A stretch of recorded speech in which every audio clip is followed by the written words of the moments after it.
Olá, eu sou a Mafalda Camarate Campos. Seja muito bem-vinda, bem-vindo ao podcast Awakening in Balance.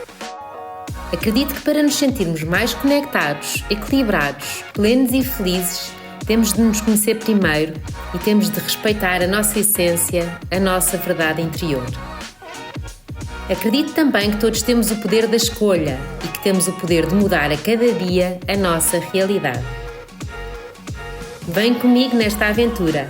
Aqui falaremos de desenvolvimento pessoal, autocuidado, hábitos de vida saudáveis, amor próprio, espiritualidade, de como te tornares a tua prioridade e teres mais tempo para ti e, acima de tudo, de como te podes tornar mais presente na tua vida para que a vivas verdadeiramente. Vamos? Olá, sejam muito bem-vindos, muito bem-vindas a este novo episódio do Awakening in Balance. Hoje tenho aqui comigo uma pessoa que surgiu na minha vida não há muito tempo, mas que parece que conheço desde sempre. Ela é professora de yoga e uma eterna estudante de práticas e rituais ancestrais. É mestre de Reiki, tem vários cursos de meditação e agora está a aprofundar o cântico devocional. Aos 16 anos foi sozinha para a Índia e nunca mais parou na sua vontade de se conhecer melhor, de se aprofundar e de elevar a sua consciência e a de quem trabalha com ela. Para ela, o yoga não é apenas uma prática física, é uma filosofia de vida. E se bem a conheço, é no Karma Yoga que se realiza por conseguir integrar as 3 dimensões do yoga, a física, mental e emocional, através da ação. Hoje tenho comigo a querida Sara Montes. Sara, seja muito bem-vinda. Muito obrigada por teres aceito o convite. Bem, que descrição tão rica, que maravilha! Olha, só quero corrigir aí uma coisinha, porque nunca se sabe quem está a ouvir e provavelmente vão ser pessoas que me conhecem. O meu primeiro curso de meditação budista foi realmente aos 16 anos, fui para a Índia aos 21. Não aos 16. É só para depois não caírem em cima dos meus pais a dizer, mas o que é que aquela miúda aos 16 anos foi para a Índia e fez isso assim? Não, já tinha 21 e portanto consegui decidir por mim, embora... Então o budista que fizeste aos 16 foi cá, é isso? Foi com o professor Paulo Borges. Assim, o meu primeiro... Portanto, eu tenho 37, não é? Portanto já foi há alguns anos, já foi há 20 anos. A minha primeira entrada, digamos, neste caminho foi através do budismo. Não só porque a minha mãe está muito ligada também a esta filosofia de vida, mas porque é aquela com que eu mais me identifico. Até em certa medida mais do que o yoga, não é? e com os Vedas. O yoga para mim é uma prática diária, é como também o budismo, mas é muito física, não é? É uma coisa que nós vemos, tu vais fazer uma aula ou vais fazer alguma prática, seja pranayama, de respiração, etc.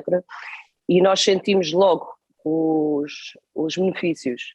Enquanto que o budismo, a meditação, eu comecei com Vipassana, que é uma vertente também do budismo, que são 10 dias, são retiros de 10 dias, 10 horas por dia a meditar, é uma coisa mais dura, é mais difícil, pelo menos para mim, e sobretudo naquela idade, que era uma idade em que eu era muito agitada, muito instável e queria viver tudo e, portanto, porém-me sentada a meditar diariamente, é um processo e ainda hoje não é? Porque muitas vezes apetece-me ficar na cama e não fazer nada e penso assim, não, vou fazer. Aliás, eu nem penso, é uma coisa já automática, vou-me sentar, nem que seja 5 ou 10 minutos, para agradecer e para me centrar e para perceber que tudo é equânime e que tudo é uma storyteller, como eu ainda agora estava a dizer, e que nós realmente não nos podemos identificar com tudo aquilo que a nossa mente diz e com o que a vida nos traz e com as nossas emoções, e temos que nos manter um bocadinho neutros no que está acontecendo no dia-a-dia, porque senão somos completamente engolidos, não é? Sobretudo agora, nesta fase, com as pandemias e com as coisas todas. Sim. Olha, estavas a dizer que a tua mãe é budista, mas sei que não foi ela que te influenciou neste caminho, como seria assim a sequência natural. Pelo contrário, foste tu que a fizeste despertar para este mundo, não é? Fomos um bocadinho as duas ao mesmo tempo, mas sim, eu sempre fui um bocadinho sui generis desde miúda, sempre muito insatisfeita, tive como várias pessoas tiveram muitos traumas, e alguns muito fortes, com a minha família e com abusos, não necessariamente sexuais, mas com o tipo de abusos, e isso fez com que eu quisesse procurar, tinha que haver outra forma, não podia ser isto, a vida não podia ser isto. Não podia ser esta dor, não podia ser este sofrimento, não podia ser esta injustiça, e encontrei no budismo esta ferramenta que me trouxe bastante paz. E a minha mãe começou a perceber que, portanto, eu tive dois tipos de fuga, por assim dizer, uma que não era tão saudável, que era fumar e era fazer uma série era muito rebelde, e depois a outra era procurar nestas práticas ancestrais alguma resposta, e portanto tinha estas duas componentes muito fortes na minha vida, e sempre tive. Hoje em dia é diferente, obviamente. Ou seja, E procuravas então, fora, mas também procuravas dentro, não é? Tentavas equilibrar. Sim, no fundo, sem saber, era um bocadinho, as duas são um bocadinho fora, porque eu acredito que neste caminho que é a espiritualidade não é um outcome, não é algo que vem, é algo que nos vai acontecendo no dia a dia. Quando nós dizemos vamos para aquela meditação, ou vamos para falar com aquele guru ou com aquele professor, porque ela vai-nos trazer luz, isso não acontece, é muito difícil, e só mesmo o dia a dia e as escolhas que fazemos dos pensamentos que temos sobre nós próprios, sobre os outros, a ética, aquilo que nós Voltar para chamamos. dentro, não é? Se calhar aos 17 Sem anos essa dúvida. consciência, não é? Eu não Depois tinha essa consciência que era dentro, claro. eu ia sempre buscar algo que era fora, dizia, não, olha, isto parece-me super interessante, então eu também vou a isto. Era algo que era fora, mas sem perceber estava realmente a fazer o caminho por dentro. E então tive estas duas componentes sempre muito fortes na minha vida, e a minha mãe começou a sentir que devia estar mais presente, e quis-me entender e quis perceber porque é que eu pensava assim, ou porque é que eu era tão rebelde, ou porque é que eu sofria tanto. Começou a sentir essa dor como mãe,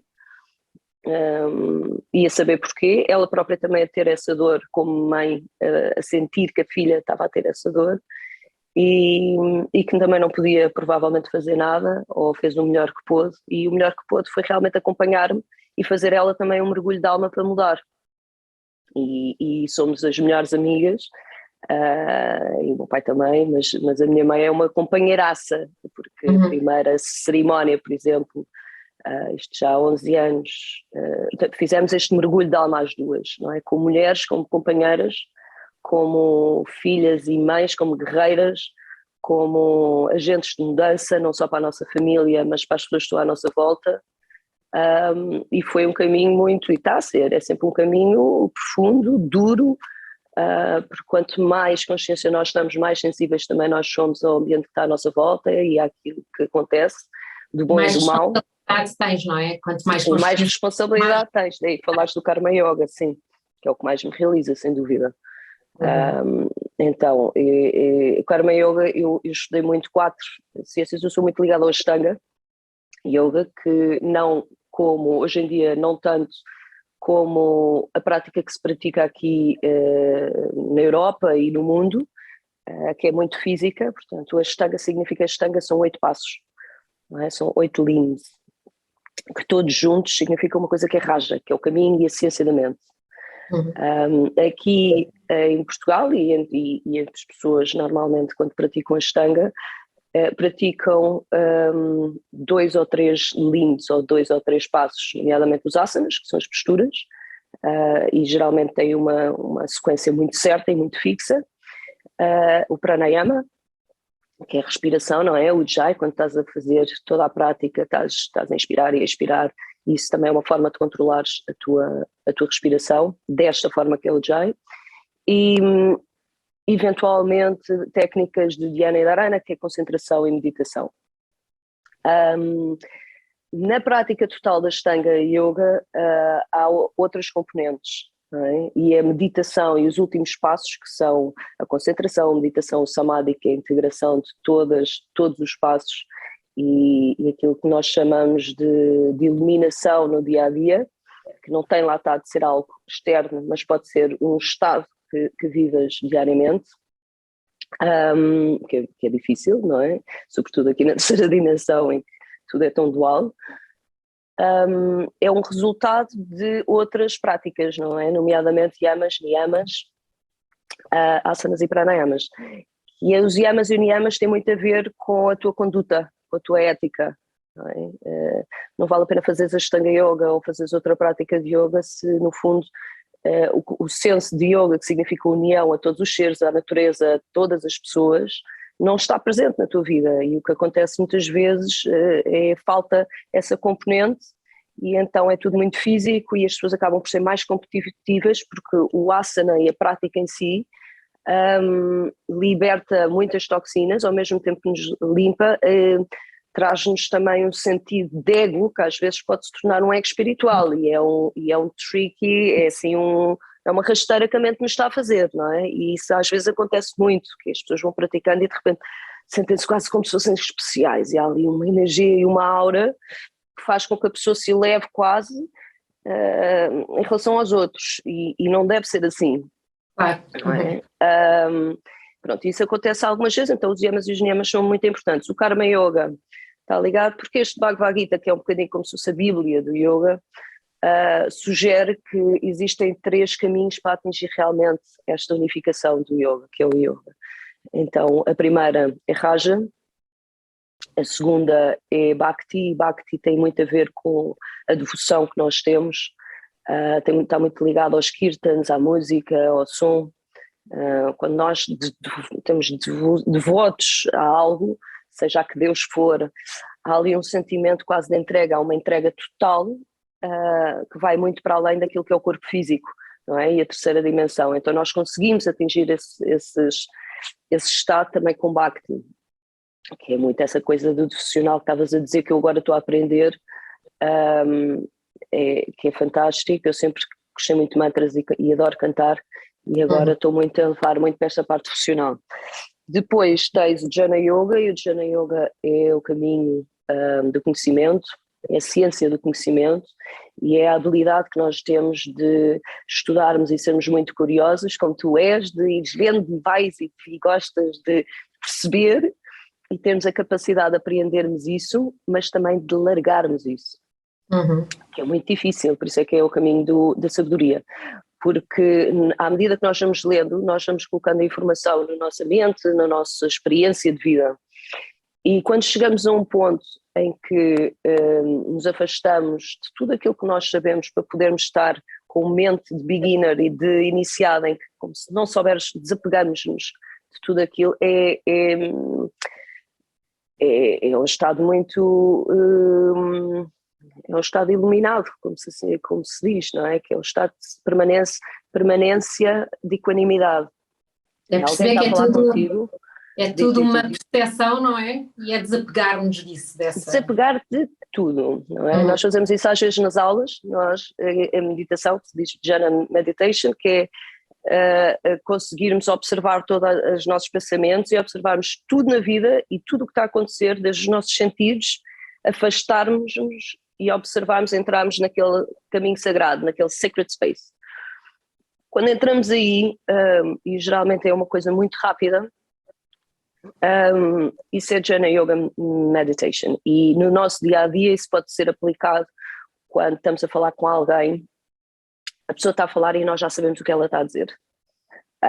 Ou alguém se está a explicar e tu tens imensas... Não, mas espera, mas isto devia ser assim, assim, assim, assim, assim. A habilidade que nós temos de ouvir e escutar o outro sem ter esse burburinho à volta e estar ainda naquele espaço de silêncio, de Alan Watts diz state of nothingness. Isso é Jnana Yoga. Então é o mais difícil. Esse é, na minha opinião, humilde opinião, eu penso que seja o mais difícil. E depois tens o Karma Yoga, que é realmente, eu sou um bocadinho de todos, eu adoro todos e adoro estudar e estou-me sempre a desafiar para tentar, porque também todos acontecem em determinados tipos de alturas de vida, não é? Nós utilizamos estas ferramentas a alturas em que se calhar estamos mais a precisar de nos disciplinar a nível mental e, portanto, a estangorragem é muito importante. Há outros que se calhar estamos a precisar de abrir mais o nosso coração porque estamos muito mentais, então vamos abrir o nosso coração, vamos entregar mais, vamos confiar mais, bhakti. Não é? Há outros que não estamos a conseguir comunicar, ou estamos a estudar bastante várias coisas e há ali alguma confusão. Jana, vamos tentar entrar então no espaço sagrado e tudo, porque depois a intuição, é aí que a intuição entra, é aí que essas mensagens e que as mensagens começam a ser sincronizadas com a nossa experiência de vida. E depois o Karma Yoga, que é o yoga do serviço, que eu identifico muito e eu acho que honestamente é o mais nobre de todos. Isto é assim, agora é o que eu mais gosto e é o mais prática, mas é verdade.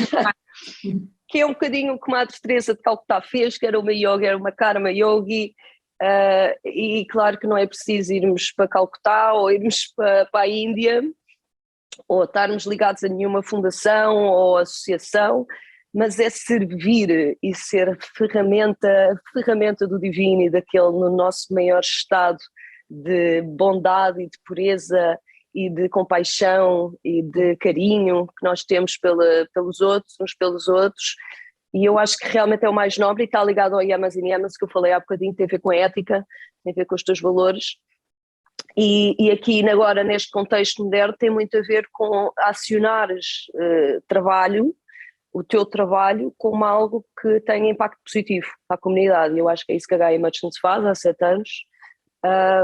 Tentei sempre nunca focar-me como a professora principal ou algo desse género, acho que tenho sempre muito a aprender e vice-versa, e acho que as pessoas também podem aprender comigo, e então é juntar uma rede de facilitadores e de líderes também naquilo que eles fazem e co-criar e empoderarmos-nos mutuamente, sempre foi este o lema, foi inspiração e empoderamento mútuo, para conseguirmos ir mais longe e para conseguirmos chegar a mais pessoas, e hoje em dia é um tema que se fala bastante de cooperação e de cooperação mútua, empoderamento, etc, mas acho que ainda falta um longo percurso para as pessoas fazerem isto realmente de coração e não como interesse individual, mas existir um interesse realmente coletivo. Acho que ainda temos infelizmente um longo caminho pela frente, se calhar agora com estas coisas todas que estão a acontecer no mundo, as pessoas consigam ter mais consciência que realmente precisamos de nos ajudar uns aos outros. Sim. Olha, Sara, só voltando um bocadinho atrás, já falaste aqui de várias coisas que eu ia pegar nesta conversa, mas voltando aqui um bocadinho atrás, tu disseste-me então que aos 21 foste para a Índia, não é? 21 também não era 16, como eu inicialmente pensava, mas também é uma idade, também és nova para ir, não é? O que é que te fez ir procurar? Foi este vazio que sentias eventualmente aqui? O que é que te fez? Foste sozinha, certo? Fui sozinha, foi assim a viagem da minha vida. Valda, mudou a minha vida completamente. Foste para algum ashram? Fui, então, eu terminei o meu curso de hotelaria.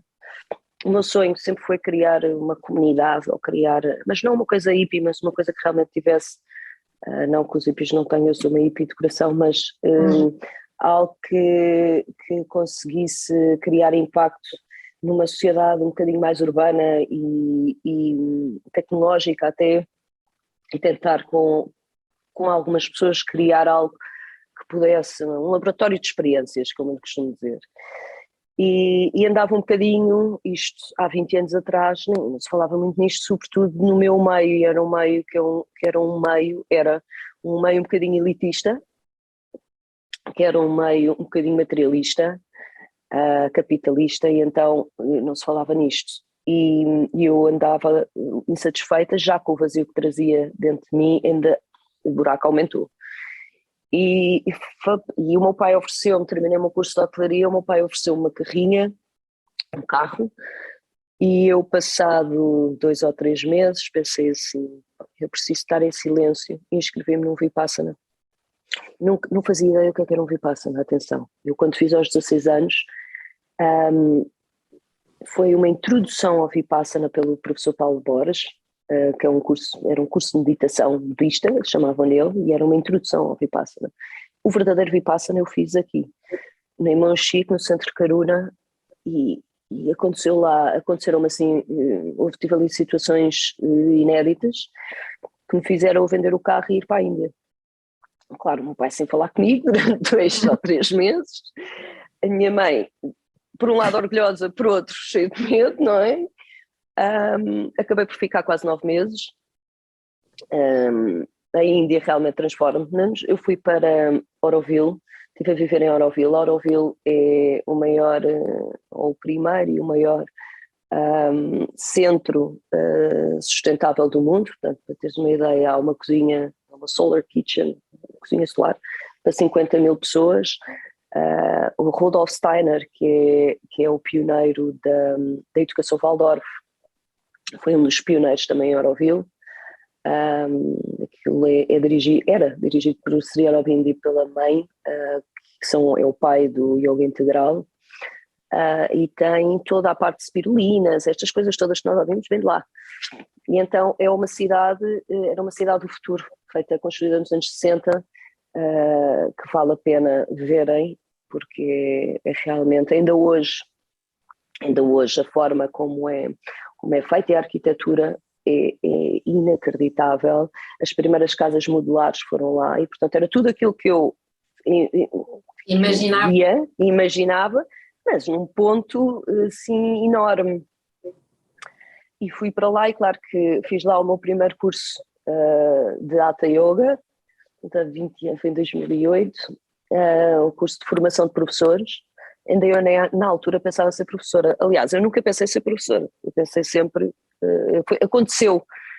Eu sou uma estudante e acho sempre que não tenho conhecimento que chegue para poder fazer, mas realmente nós temos que ser professores uns dos outros e temos também ter a humildade e aceitar que sabemos o que sabemos e, portanto, passamos o que passamos, como tu fazes também e como outras pessoas também fazem. Acabei por ficar lá e mudou a minha vida completamente. E sentes que conseguiste encontrar aquilo que estavas à procura? Aquela paz interior? Sim, eu tive essa paz e senti essa paz muito cedo, mas também com ela senti o oposto, na mesma proporção.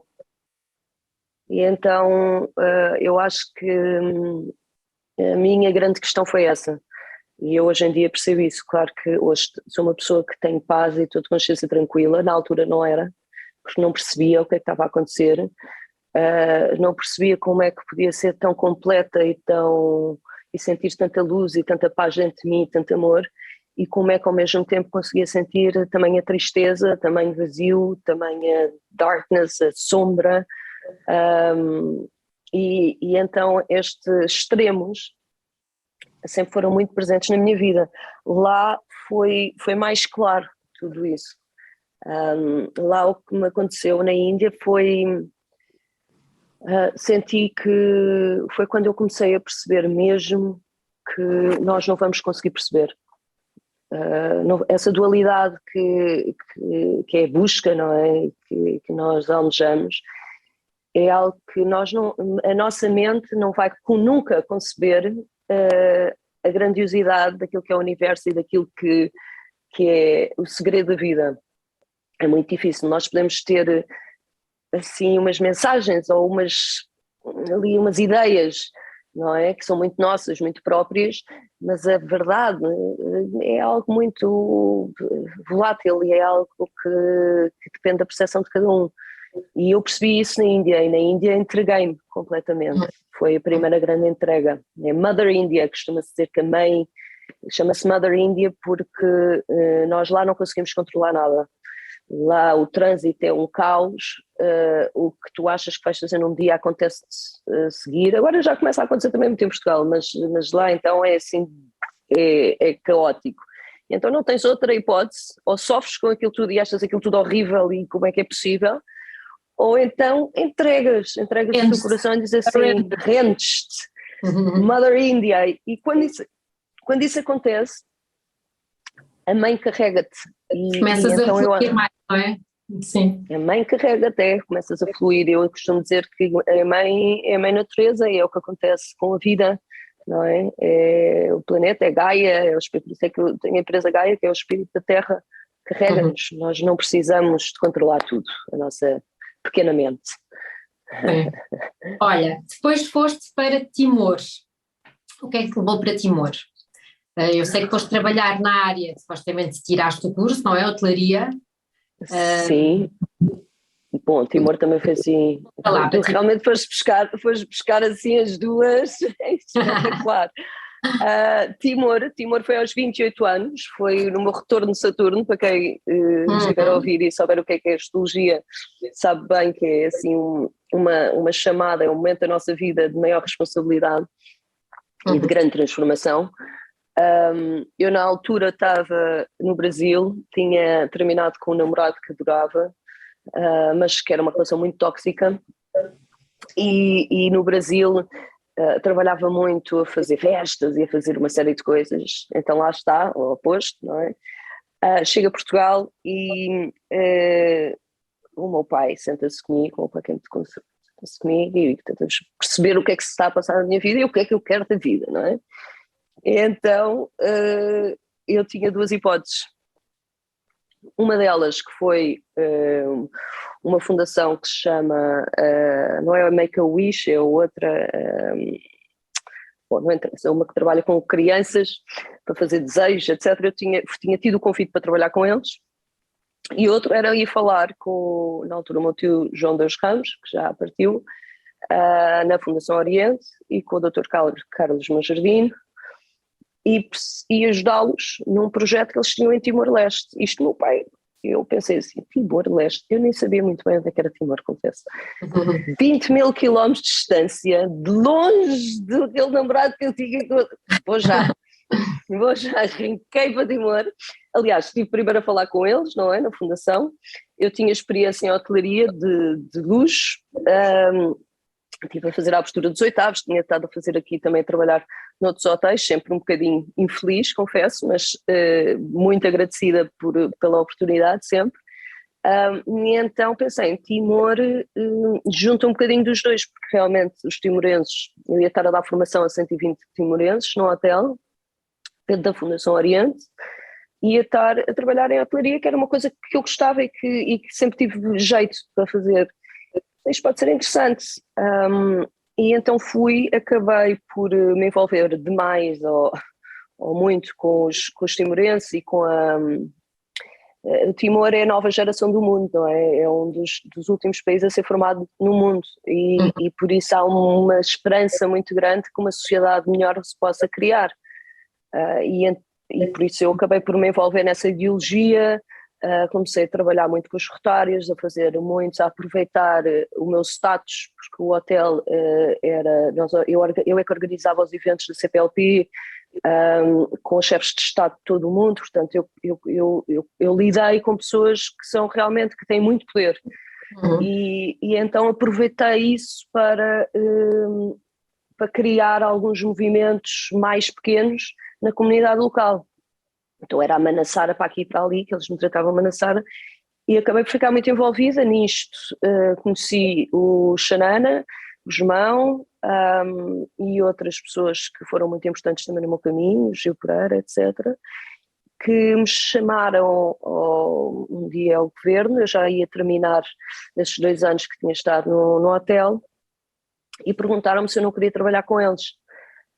Se eu não queria ser um bocadinho a representante da ONU, ou seja, a ponte entre o governo local e a ONU, para fazer o planeamento contra a pobreza do país através do turismo. Como é que isso era feito? Era visitar tribos, era entender como é que eles viviam e criar ferramentas para que eles fossem sustentáveis. O turismo iria acontecer, mas sem criar um impacto negativo naquelas comunidades. E eu achei um projeto fantástico, aceitei e lembro perfeitamente de chegar, adorava, por acaso, que Ana, vou enviar esta gravação, foi dos momentos mais importantes da minha vida e mais especiais da minha vida, foi quando ele me chamou ao escritório, ao gabinete, não é um escritório, o gabinete da presidência, e eu cheguei, ele tinha assim uma estátua da Nossa Senhora de Fátima enorme. Então eu cheguei, não fazia ideia do que é que se estava a passar. E ele agarra-me na mão, e eu emociono-me sempre um bocadinho quando penso nisto. E ele diz-me para eu conduzir uma oração. E estamos a falar do Xanana, não é? Que é o nosso Nelson Mandela, como eu costumo dizer, que é uma pessoa que primeiro tem uma presença fantástica, é incrível.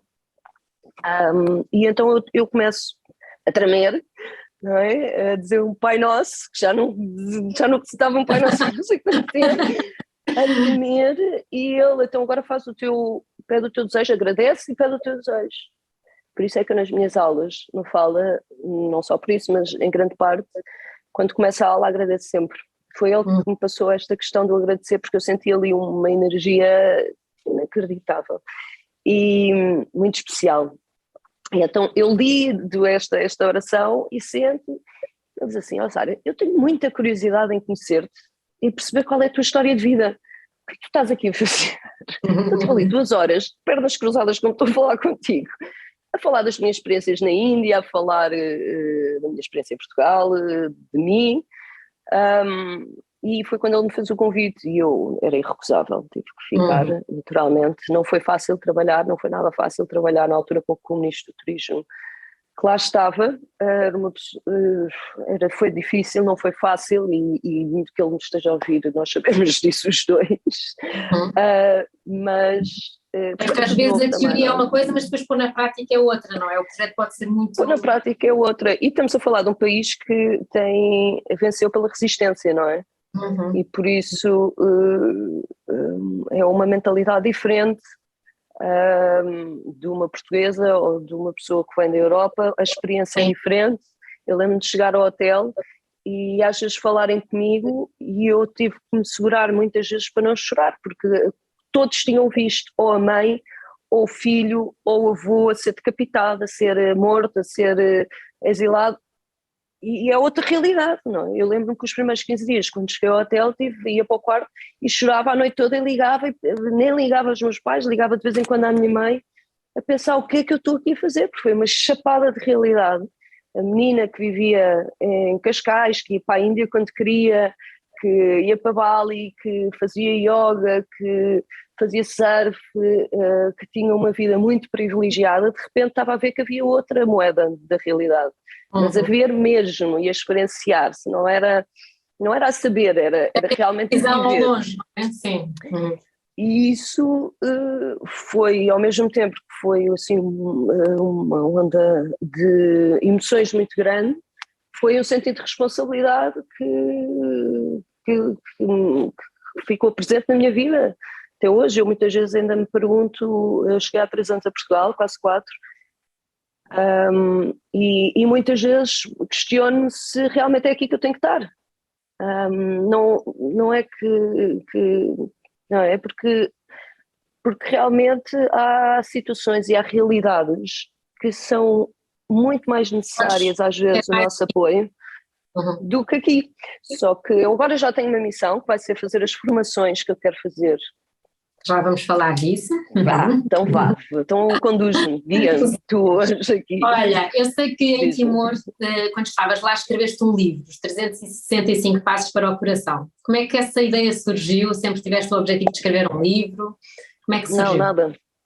Olha, surgiu com a irmã Cristina Macrino, que é uma guerreira e é uma grande amiga, que é uma freira da congregação Nossa Senhora de Fátima, que muitas vezes ia ao hotel. Ela vivia num distrito longe de Dili, portanto da capital, e ela muitas vezes ia ao hotel pedir-me ajuda para alguma coisa, para a missão dela. E nós começámos a ficar amigas e começámos a falar e a desabafar imenso com ela e a trocarmos imensas ideias, porque ela é um ser espetacular, ela é um ser incrível. E houve um dia que ela precisava de angariar fundos e eu não sabia onde é que havia de ir buscar mais, e então angariar fundos para uma missão e para um projeto de criar um orfanato em Meme-Maliana. E eu, ok, então mas o que é que vamos fazer? Ela adorava tirar fotografias.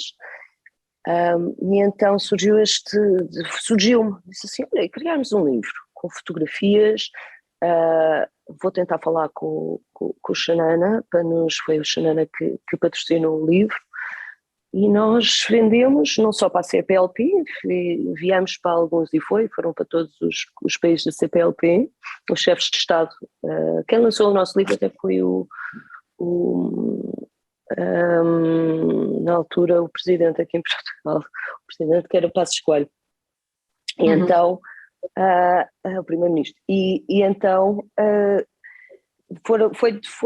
foram dirigidos para vários países e com aquele dinheiro nós conseguimos realmente criar um orfanato, e foi interessante porque não só o livro mostra, cada dia mostra uma fotografia de vários sítios diferentes em Timor, como está escrito em português, teto em inglês, e eu acho que foi dos primeiros livros a ser feito esta tradução, com vários filósofos, até o Jimi Hendrix eu pus lá, portanto, com várias pessoas. Porquê? Porque eles lá não têm hipótese de saber quem é o Bob Marley, o Jimi Hendrix, quem foi Gandhi, quem foi pessoas que criaram algum impacto, seja ele positivo ou negativo, o que for, mas que inspiraram muitas pessoas no Western World, não é? Aqui no mundo ocidental. E então nós quisemos, e foi uma das coisas que nos rimos, foi olhar uma para a outra e dizer assim, Jimi Hendrix aqui, bem, vamos pôr. Porque para os jovens, era para as pessoas que não têm acesso à internet ou que estão agora a começar a irem pesquisar quem é aquela pessoa, quem foi aquele filósofo, quem é Sri Aurobindo, quem é o Gandhi, e que de repente eu estou a abrir um livro e em teto me diz algo que me toca no coração, porque são frasezinhas, não é, que eles disseram. E então acabou por ter um impacto muito interessante. Estou muito feliz por ter feito isso com a Cristina, sim, com a Madre Cristina. Olha, e entretanto vieste embora de Timor, e foi quando começaste a dar aulas em Portugal? Não. Não, fui a Bali primeiro. Eu em Timor dava para a comunidade. Já davas, ok. Já dava. Eu dava aulas, claro que não era uma coisa formal, mas comecei lá a dar aulas, sobretudo para pequenas comunidades de crianças, de mães, muito com mulheres. Eu sempre fui muito sensível à questão do empoderamento feminino, nunca fui ligada a grupos nem nada, nem sou nada assim, mas lá realmente a questão do abuso é muito, muito forte. Maior, não é? Do que cá, claro. Então, inclusive eu tenho uma criança adotada, não é? Se calhar tu não sabes, que é Pureza, que eu lhe dei o nome, porque uma das trabalhadoras que estava lá no hotel, de repente deixa de me aparecer, eu achei estranho porque ela era mesmo das melhores. E então fui falar com os colegas dela e disseram-me que ela estava muito mal e que estava em casa e que lhe tinham batido e que tinham posto fora de casa porque ela tinha tido um amante. E eu disse, eu quero ir falar com ela, portanto vamos, não, porque é perigoso, etc. Bom, lá fomos nós numa pick-up, pus a malta toda no pick-up, vamos lá falar com ela. E vamos cuidar dela, porque se ela está fora de casa e está grávida, ainda por mais, com uma pessoa que não é o marido dela ou que não era a pessoa que estava, eu quero perceber o que é que aconteceu. Porque se isso é válido ou não é válido, ponto, mas se é válido, isso acontece tanto com os homens, não é? Que tem 300 mulheres que têm isto, se eventualmente ela não estava feliz enquanto outra pessoa engravidou, isso não dá o direito de ser espancada diariamente e de a terem posto fora de casa. Só que a tua família deixou-lhe completamente de falar e, portanto, ela vai precisar de ajuda, sobretudo estando grávida. Então lá fui, estive com ela e falei com o marido dela, que conhecia, que às vezes ia lá ao hotel. Foi uma situação complexa e ela foi para a família, para uma família muito longe, uma parte da família dela. Nós conseguimos pô-la lá, que era a 6 horas da capital, e ela depois convidou-me, foi assim um momento também muito especial na minha vida, quando me convidou para ir à terra, além de hoje estar com a pessoa, com o pai da criança, nos convidaram, e estava a comunidade, estava a vila toda lá, uma igrejinha assim, uma coisa muito simples, mas muito bonita, toda bem decorada, E eu não estava à espera e foi batizada a criança e pediram à frente da comunidade toda para escolher um nome para a criança. Eu achei que ela era uma pureza, havia ali a pureza, então é Puri, como nós a tratamos. Então dei-lhe o batismo e ela chama-se Pureza Montes, que é uma coisa que em Timor eles fazem. Eu disse, vocês são espertos, depois não, mas eles fazem isto, que olha, põe um apelido, pronto, agora então eu sou madrinha, não falo com elas tanto como gostaria. É bom até estarmos a falar nisto, que é para eu entrar agora em contacto a seguir. E espero um dia ela poder vir para Portugal e poder dar-lhe as condições necessárias para ela poder estar cá e estar a passar algum tempo connosco. Espero que a conheças um dia. Sim. Estás a ver? Isso é que é o pôr em prática, não é? A tal filosofia e os tais valores do yoga, não é? É o trazer para a prática, é o poder servir e ajudar os outros de coração, não é? Com humildade, sem dar nada em troca, assim.